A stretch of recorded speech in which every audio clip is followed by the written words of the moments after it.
அந்த காலத்தில் திருமணம் அப்படின்னாலே பெரியவங்கள்லாம் சேர்ந்து முடிவு பண்ணி ஒரு திருமணத்தை நடத்தி வைப்பாங்க. அந்த திருமணம் நடத்தி வைக்கிற அந்த டைமில் தான் பொண்ணு மாப்பிள்ளையுமே பார்த்துக்குருவாங்க.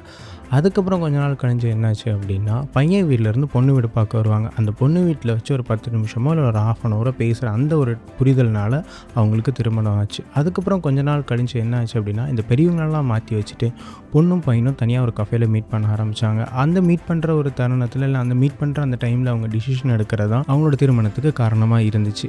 ஆனால் கல்ச்சர் மாறி மாறி வந்தாலும் திருமணம் அப்படின்றது வந்துட்டு மாறவே கிடையாது. அதே மாதிரி தான் அவங்களுக்கான துணையை எல்லாருமே என்ன பண்ணிட்டு இருக்காங்க, தேடிக்கிட்டு தான் இருக்காங்க. நிறைய பேர் என்ன பண்ணுறாங்க அப்படின்னா, நிலையற்ற அஸ்திபாரம் போட்டு அவங்களோட வாழ்க்கையை ரொம்ப கசப்பாக முடிஞ்சிருக்கு. ஆனால் நம்ம தேவனோடு கூட எப்படி நம்மளுடைய வாழ்க்கையை கட்டமைப்பது அப்படின்றத தான் நம்ம இந்த பாட்காஸ்ட்டில் பேச போகிறோம். ஸோ நீங்கள் கேட்டுட்டு இருக்கிறது யார் சார்?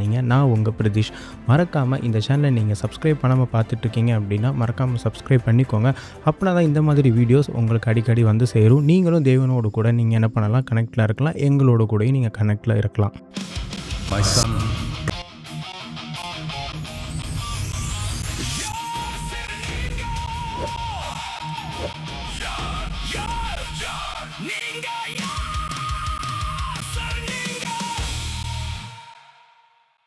ஸோ விஷயம், நம்ம ஒரு பார்ட்னரை தேர்ந்தெடுக்கிறதுக்கு முன்னாடி நாம் யார் அப்படின்னு தெரிஞ்சுக்கணும். தேவன் நம்மளை எப்படி பார்க்குறாரு அப்படின்னு தெரிஞ்சுக்கணும். அதுக்கப்புறம் நம்ம என்ன பண்ண போகிறோம் அப்படின்னா, சில பேர் தவறான புரிதல்னால் ஒரு திருமண வாழ்க்கையில் போயிருப்பாங்க. சில பேர் என்ன பண்ணுவாங்கன்னா, தன்னோட வாழ்க்கையை தேர்ந்தெடுத்துட்டு அதை தேவனுக்கு ஏற்ற மாதிரி மாற்றுவாங்க. ஸோ இந்த 2 விஷயங்களை தான் நம்ம இன்றைக்கி பார்க்க போகிறோம். விஷயம் என்னென்னா, நம்ம யார் அப்படின்றத தெரிஞ்சுக்கணும். நம்ம யாருன்னு தெரிஞ்சுக்கிறதுக்கு முன்னாடி தேவன் நம்மளை எப்படி பார்க்குறாரு அப்படின்னு தெரிஞ்சுக்கணும். விஷயம், நம்ம தேவனை எப்படி பார்க்குறாரு அப்படின்னா, தேவனுடைய சாயலாகவே தேவன் நம்மளை படைத்தார். ஆதியாகமம் 1வது அதிகாரம் 27வது வசனத்தில் இப்படி சொல்லுது, தேவன் தம்முடைய சாயலாகவே மனுஷனை படைத்தார், அவனை தெய்வ சாயலாகவே அவனை படைத்தார், அவனை ஆணும் பெண்ணுமாக படைத்தார் அப்படின்னு சொல்லி அந்த ஒரு வசனம் சொல்லுது.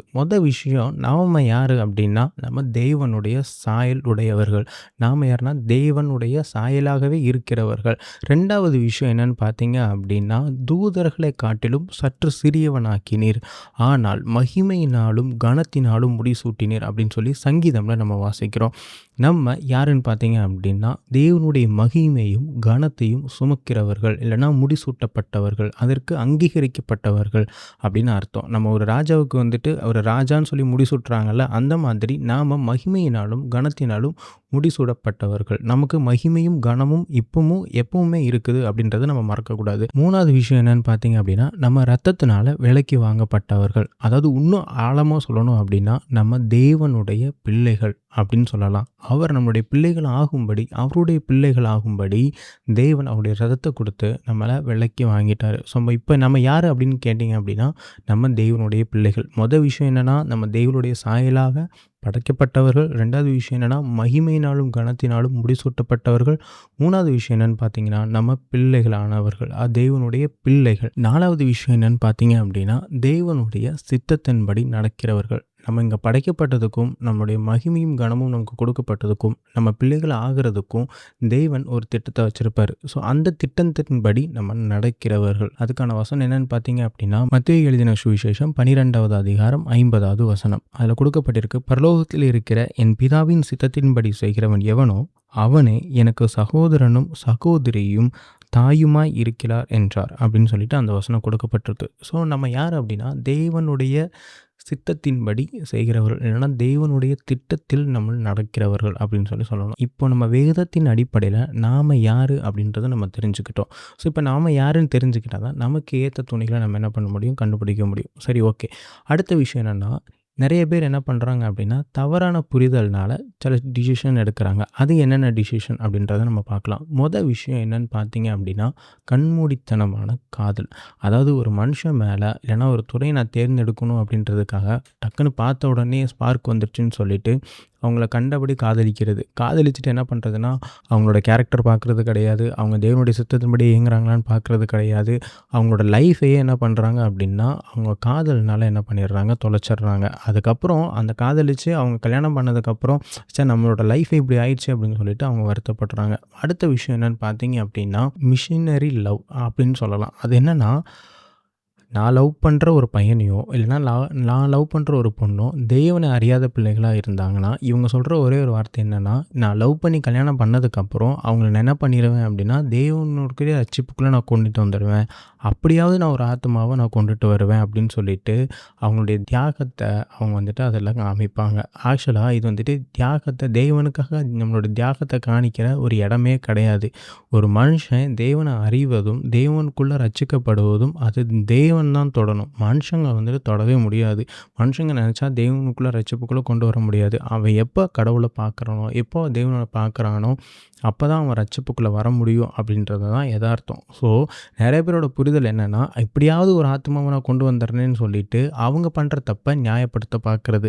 இதுவுமே வந்துட்டு ஒரு திருமண வாழ்க்கையில அதுக்கப்புறம் அவங்க கல்யாணம் முடிச்சு போனதுக்கப்புறம், இவங்களும் தேவன் கூட கனெக்டடா இருக்க மாட்டாங்க. இவங்க ஃபேமிலியாவும் தேவன் கூட கனெக்டடா இருக்க மாட்டாங்க. அப்ப இவங்களோட வாழ்க்கை என்ன ஆகும் அப்படின்னா, ஒரு நிலையற்ற வாழ்க்கையா மாறும். சில பேர் இருக்காங்க, நல்ல விசுவாசத்துல இருப்பாங்க. அவங்க மட்டுமே தேவனோட கனெக்ட்ல இருப்பாங்க. ஆனா, இவங்களோட குடும்பத்த தேவனோட கனெக்ட்ல என்ன பண்ண வர மாட்டாங்க, கொண்டு வர மாட்டாங்க. அவங்களுக்காக முழங்கால் படியிட்டு ஜெபிப்பாங்க. ஆண்டவரே!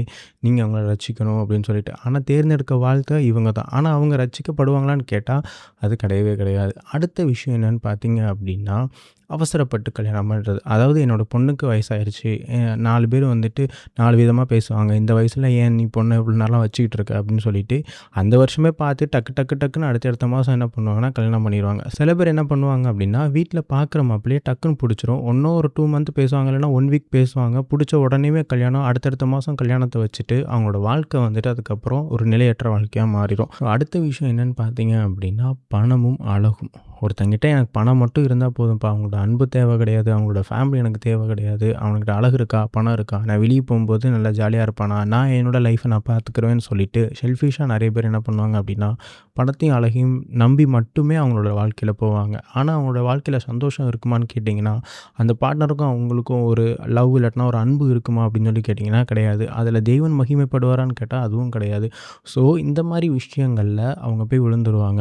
ஸோ, இந்த மாரி விஷயங்கள்ல நம்ம விழாம இருக்கணும் அப்படின்னா, நாம யாரு அப்படின்னு தெரிஞ்சுக்கணும். ஸோ, நீங்க தெரிஞ்சுக்கிட்ட அந்த விஷயங்கள நான் யாரு? நான் தேவனுடைய சாயலா படைக்கப்பட்டவன். நான் யாரு?